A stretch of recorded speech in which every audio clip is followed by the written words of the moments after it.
just changed, you know. I mean, I think it was just, people just didn't know what to say, and so actually what I did is my wife baked a bunch of cookies, and I just kind of wandered around people's desks, and I was like, you want a cookie? I mean, the moment you sort of break the ice, I think people are really, really ready to understand and to be there for you. It's just they don't know how.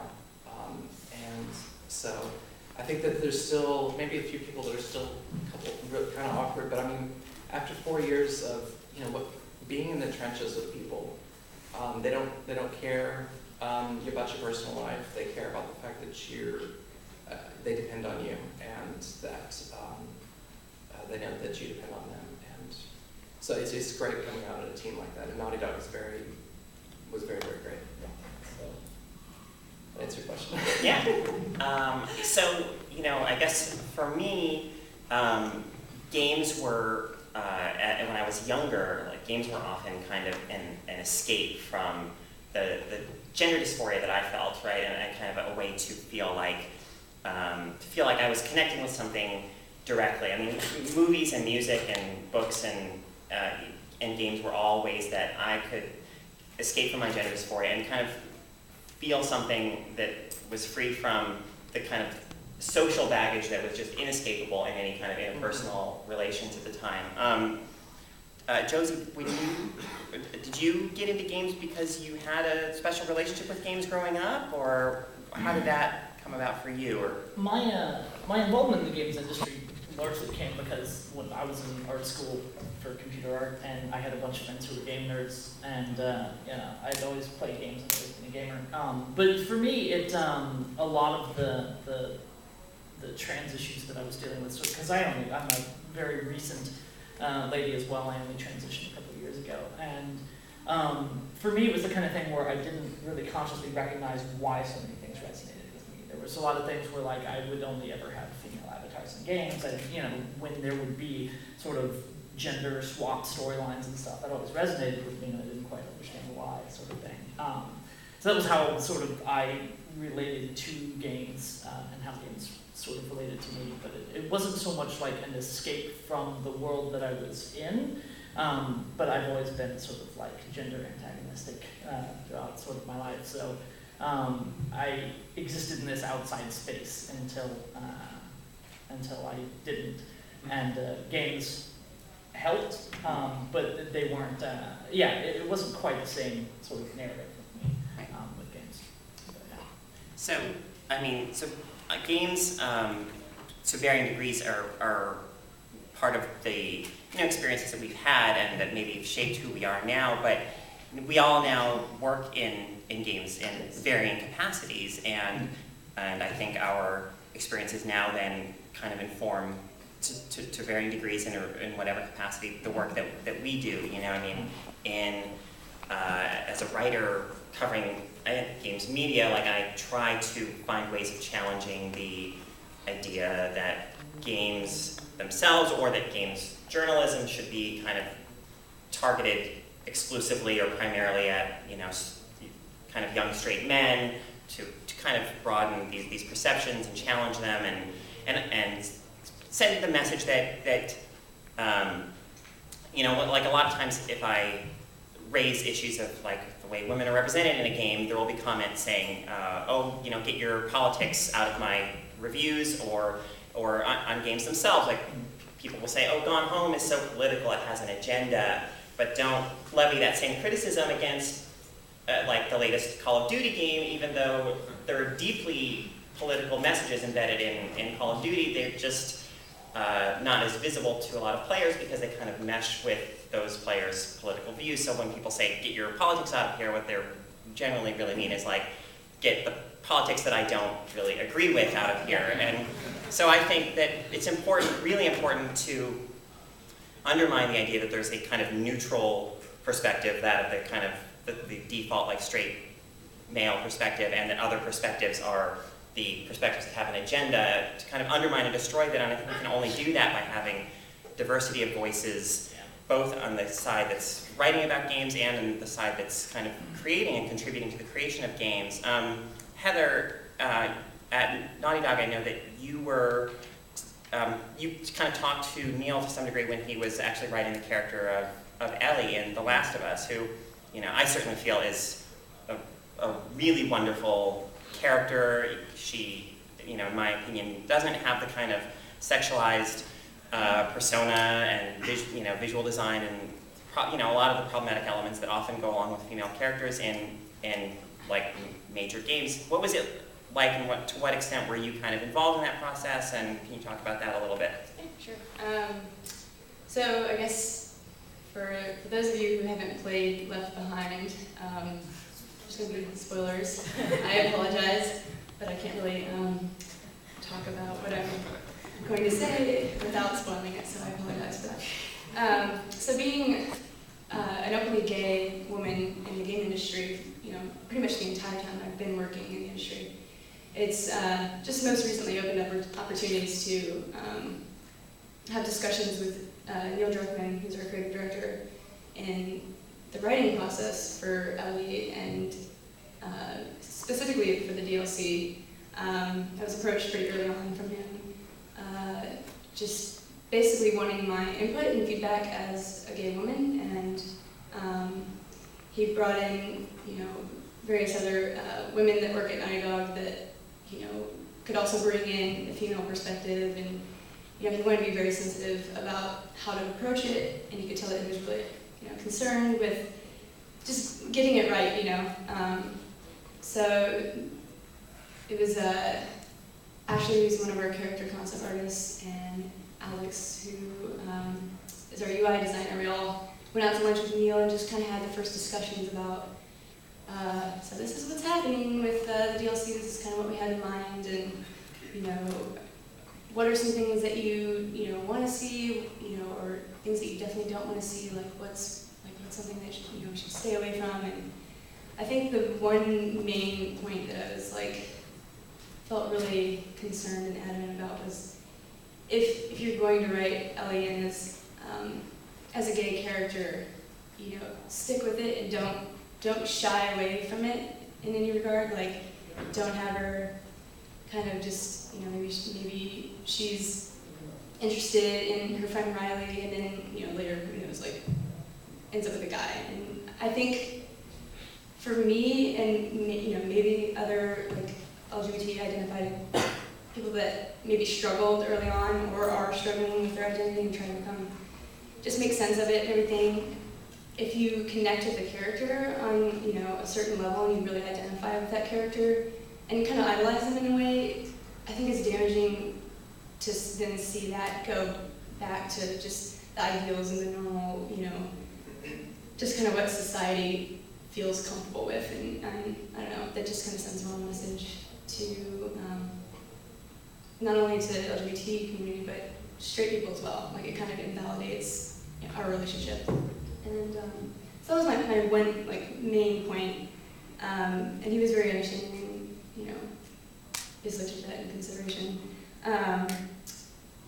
So yeah, that's such a great approach, I think, to, I guess, understanding that writing really needs to come from a perspective. I guess a character needs an actual real perspective in order to be a very realistic character. And I know that he came at it as a father, and his I believe his first daughter was actually born right at the beginning of The Last of Us production. So for him, he was coming from, I think, Joel's perspective of a father with a daughter, and I think that he's done such a great job of realizing that. I mean, Ellie has her own life, her own perspective, and having a diverse team that you work with and can depend on is something that you really think draws from. So. Yeah, exactly. I mean, most of the other discussions we had were just, you know, recommendations for other movies and, you know, other lesbian stories in media that I thought were positive and kind of shared, you know, a similar sentiment about, you know, positive relationships between two women. And I feel like some of the ones that kind of stick out in my mind were like, but I'm a cheerleader, and actually, surprisingly enough, fried green tomatoes. That it's so subtle and awesome. I feel like saving face, and there were just a couple like positive stories that, you know, I would share with them. And a funny story was right around the time that Blue's Modest Color was coming out, I was like, hey, Neil, Ashley, Alex, there's this movie about lesbians and it's playing right at the street. You want to go? And I'm like, yeah. I didn't know anything about the movie. So it was rather awkward sitting through like several 10-minute like intense love scenes. Should have just owned it and been like, yeah. We had some interesting discussions about it afterwards. So yeah, that was interesting. But yeah, I mean, I think also one of the other really cool things about the discussions early on, I got the opportunity to kind of put some input for basically the casting of Riley. I was sent like a bunch of videos of the auditions from various girls that came in. I had seen the script kind of early on, and so it was just kind of neat to be a part of that process. And there was one girl that really stood out amongst the rest of them, and just had this vibe that was very convincing. And I was like, that's her. Like if I could choose, I would pick her. And her name is Yanni King, and then she was the one that ended up getting casted, and so that was really cool. Like it just felt really exciting to be a part of that process as well. And then lastly, obviously the kiss was kind of, that was also brought up in one of the more epic moments in the DLC, and there were just some, kind of just various discussions about it. And I was always pushing to get the kiss to be held a little bit longer. But, it still kind of wanted to stay at, like, just, kind of cute. I think it worked out really well. And so I was happy about it. I was definitely, I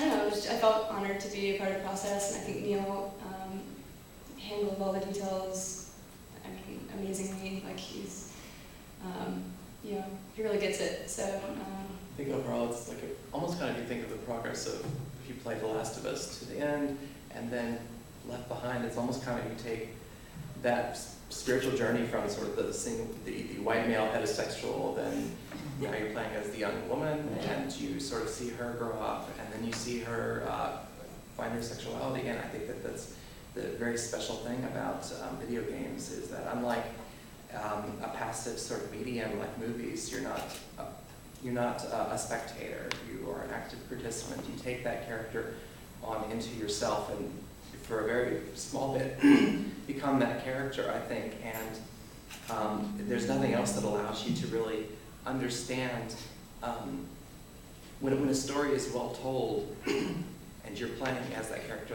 that is your character, you take on Ellie as yourself.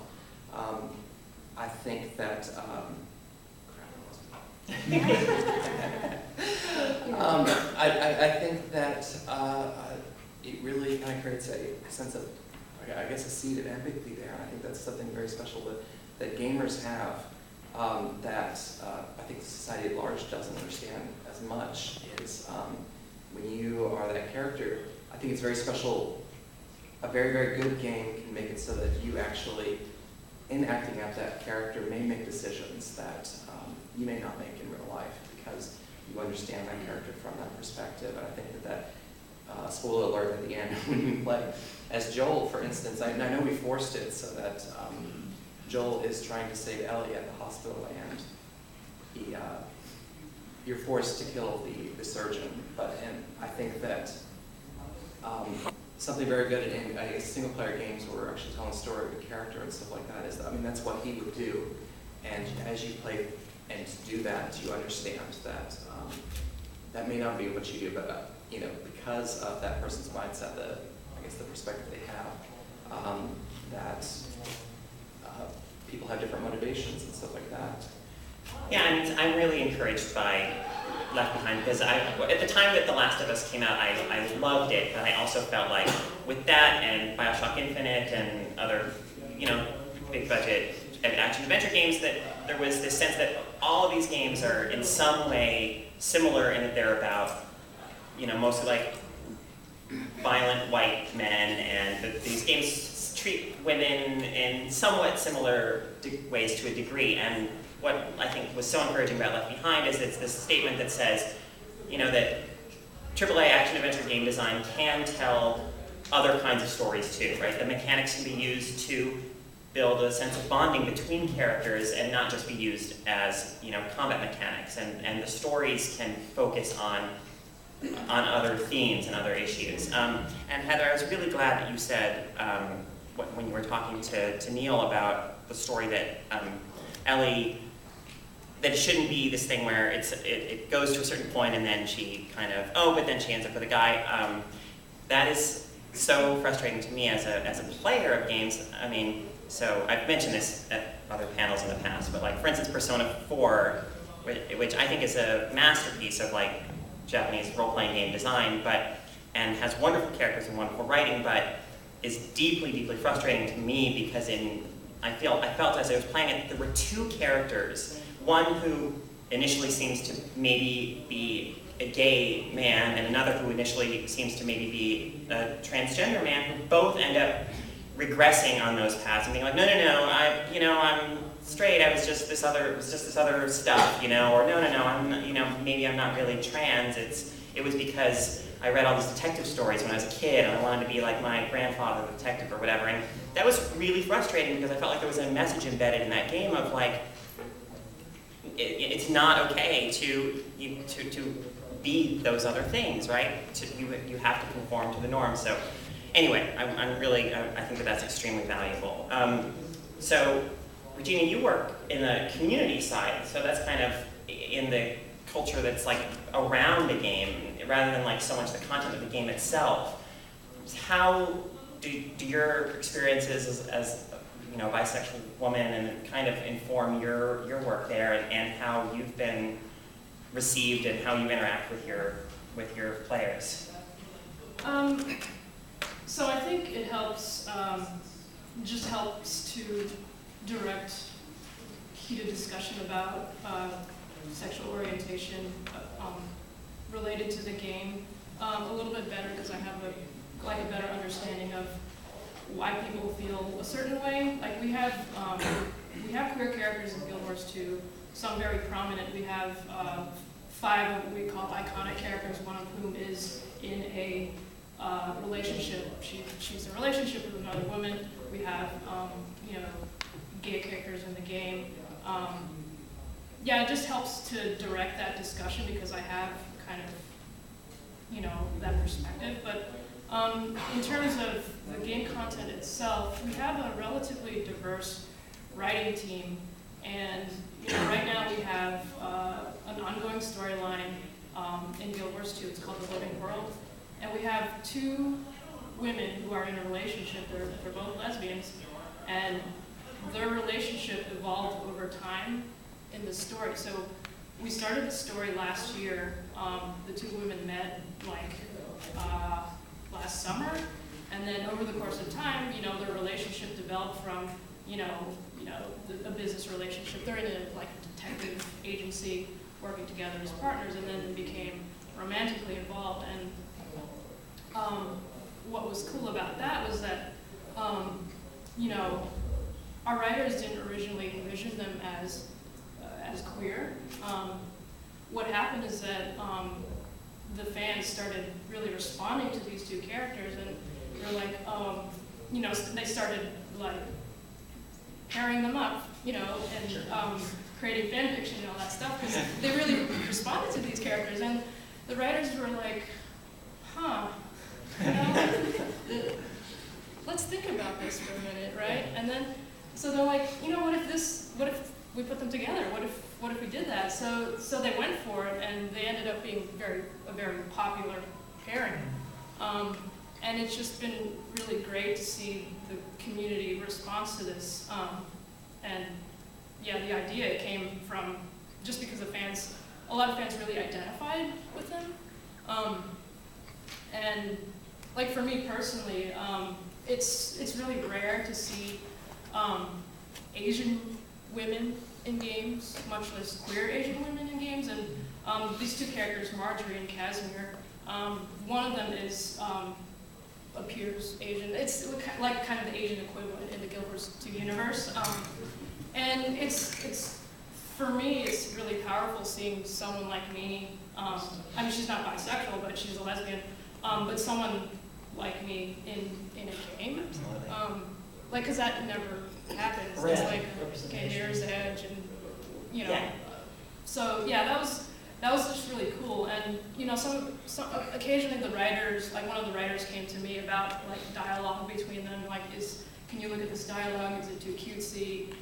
Is it realistic? You know, is it at this stage of their relationship? Do you think this is an accurate thing for them to say to each other? So it's really nice to be included in that.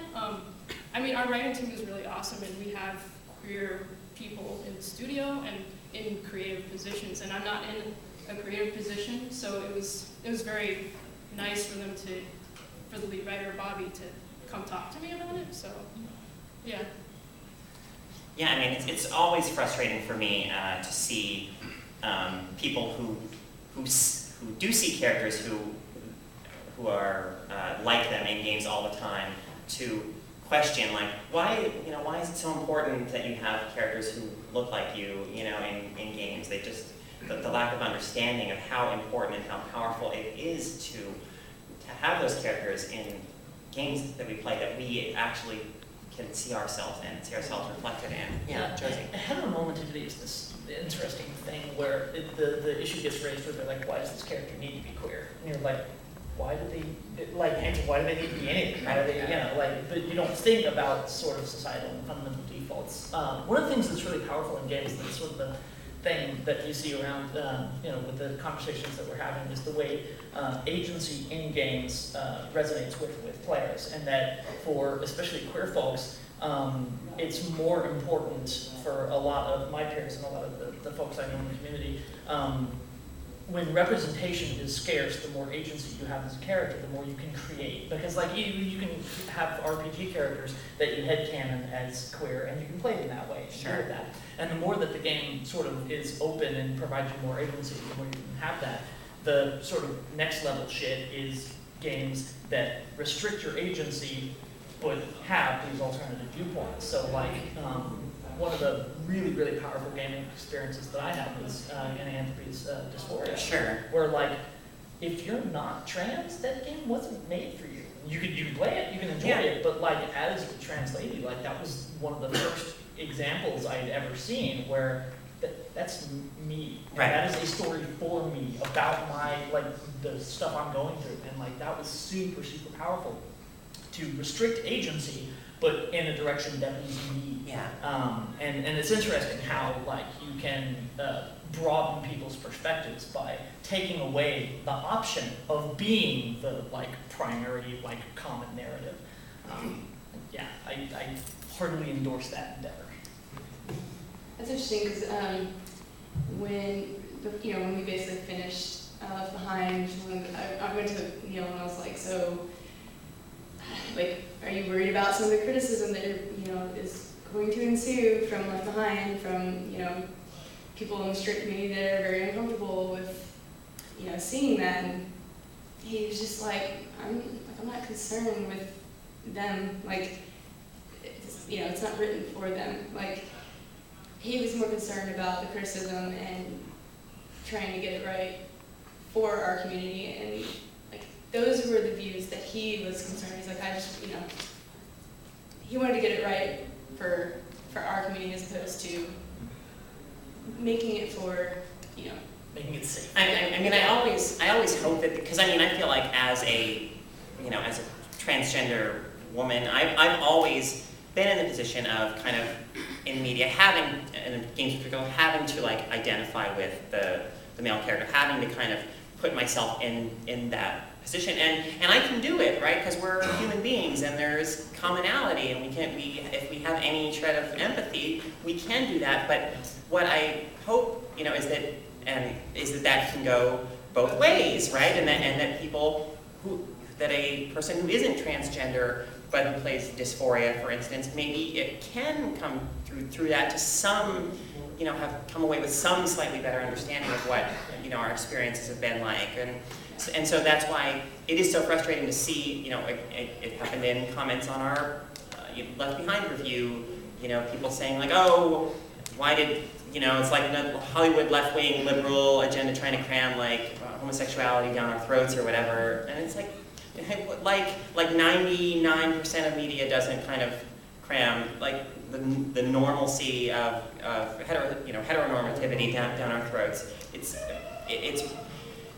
yeah, but I feel like it's only through kind of sustained production of this kind of media and by constantly raising these questions in you know, again, on the games journalism side and in the production of games, that over time these notions can be slowly broken down, right? There's always kind of resistance when any group's kind of entitlement or is challenged, and I feel like the gaming industry has sort of created this for itself by catering so much to exclusively to like straight men for so long, that now obviously we're fighting an uphill battle because we've put ourselves in this position for so long, and now we're realizing, okay, well, we need to turn the tide here, and you know. So we definitely got that I guess what you call backlash, like from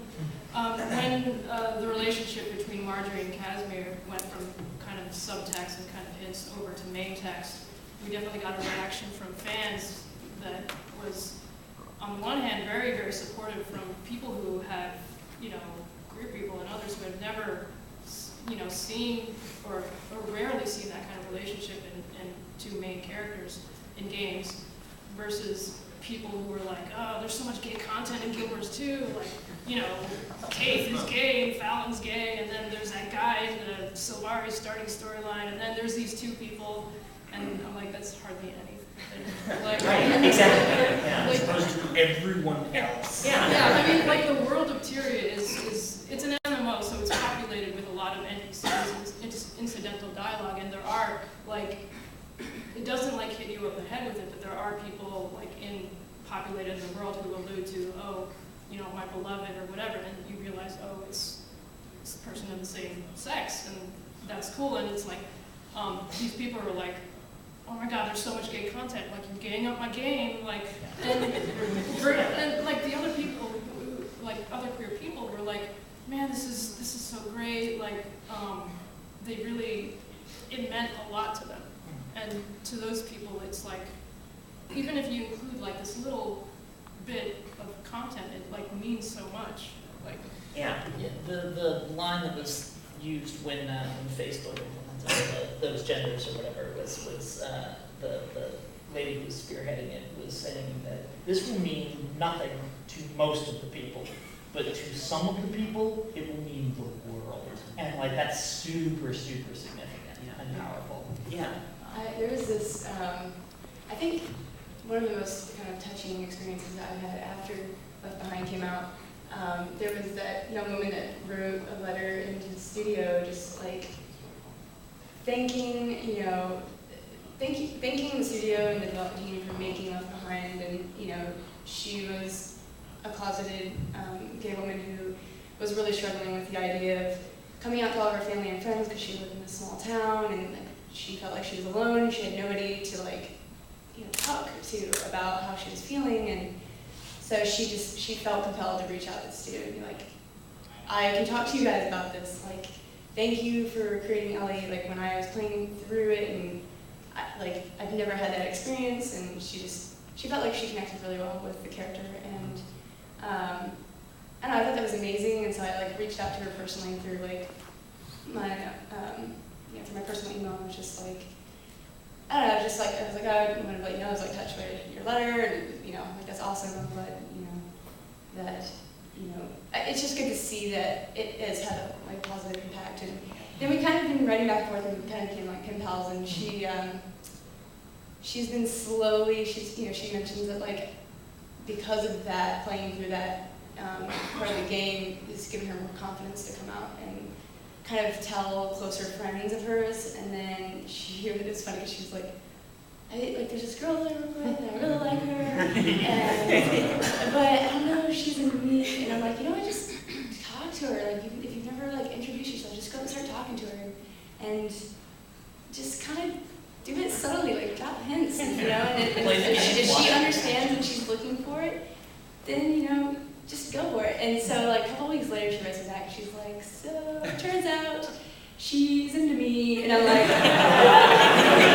so, yeah, that's super cute. And it's just amazing to, like, see that progression where, you know, from her being shy and scared and, like, didn't know what to do, and then had nobody to talk to, and then I'm like, hey, I'm your friend over here, you can talk to me, and then now she's, you know, maybe she'll have a girlfriend, you know, in a few weeks or whatever, so it's just cool. Yeah, it's great to know that, you know, to feel like, okay, there are those people out there that we're doing this for and that it's meaningful for. I mean, it is really frustrating for me to see how, you know, just like any kind of backlash, like if GameSpot publishes any story that I've written about the representation of women or, you know, anything like that, there's this perception from most of our readers that like so much content we're producing is like a feminist agenda stuff, right? Even though it's like a minuscule output of GameSpot, you know, like 98% of what GameSpot produces is just like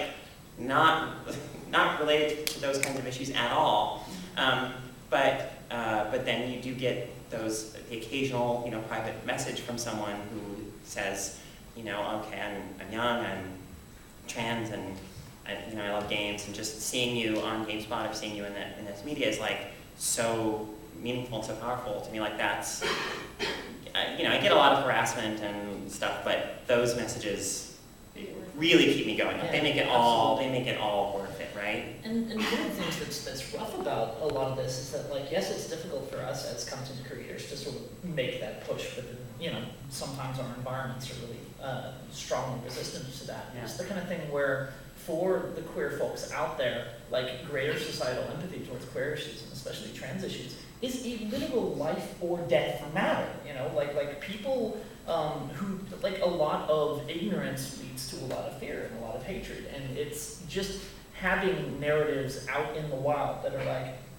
okay, so mom, dad, you know that video game we were all playing together? I'm sort of like that character, you know, whatever. And then there's this frame of reference that, you know, some basic establishment of empathy. And like, that's so important that it's worth being accused of furthering an agenda, I think. And yeah, I mean, I'm not gonna lie, there was a little aggro part of me where I'm like, you're damn right, I'm forwarding an agenda. Right? Sure. Fighting the good fight. I mean, yeah. I think it's so wonderful just how many the games are, even if they are trying to tell a perspective of a homosexual person, a gay person, they are relaxing their rules. Like when you play The Sims, you're able to have the same-sex partner. You're able to, in so many games nowadays, have a character creator where you can, I don't know, I'm not very like, religious person, but I often think about, I guess, games. I often think about life as a game designer because, like, I think of like how is this designed, you know, as a, and I often like think about how when we look at our games, what does that say about us? Because, you know, as game designers, we created that.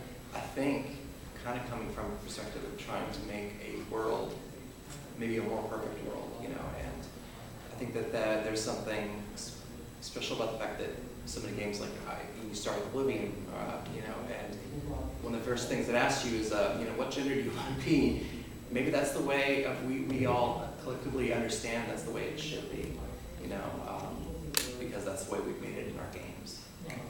Yeah, and like continuing with the broadening of agency thing, someone recently I saw was discussing how absolutely powerful it is, especially for young trans folks, whether or not they recognize it, that in a video game, you pick your gender, and everyone uses the right pronouns, you know? And then, like, it's very, very validating that, like, the gruff armor merchant is still saying ma'am to you, and like even getting that is super powerful. And it's powerful in ways that, like, the designers ostensibly didn't even consider, you know, but that becomes this really, really powerful thing for players. The best example of that, I think, is probably Mass Effect. And Mass Effect made such a big difference on my identity, I think, as a trans woman, because you know, so many games, like when I had the choice to choose gender, I would choose often, I would kind of switch back and forth because I would feel guilty about not choosing a character that looked like me. So I would pick the, you know, male, white character, and I played through Mass Effect as the male character the entire time, knowing that as soon as I finished this, I played as the Paragon and the male character, and I knew as soon as I finish this, I'm going to switch back and I'm going to start again as the woman, and I'm going to be the evil one, you know, because I want to do both sides. And it was like the entire time, I guess what was pushing me forward to finish the game was the fact that as soon as I finish this, I can go back and I wasn't even thinking I was going to be myself, you know. And when I went back and played as the woman, I didn't play as the evil woman. I played as me making decisions I would make. I wasn't. It was a lot like Admiral Kane from Battlestar Galactica, a hard-ass bitch, you know. Gets things done, you know. And but when I was going back and forth about transition in my real life, I kept thinking about that experience and how I was like, you know, you don't get that in life, you know, you don't play through and then be able to start over as the character you really are. I was like, why did I play through Mass Effect all the way to the end as the guy character? Why did I feel like I had to do that? Why didn't I just stop and say, oh, this is enough? And that's what I needed to do in my life, you know. So.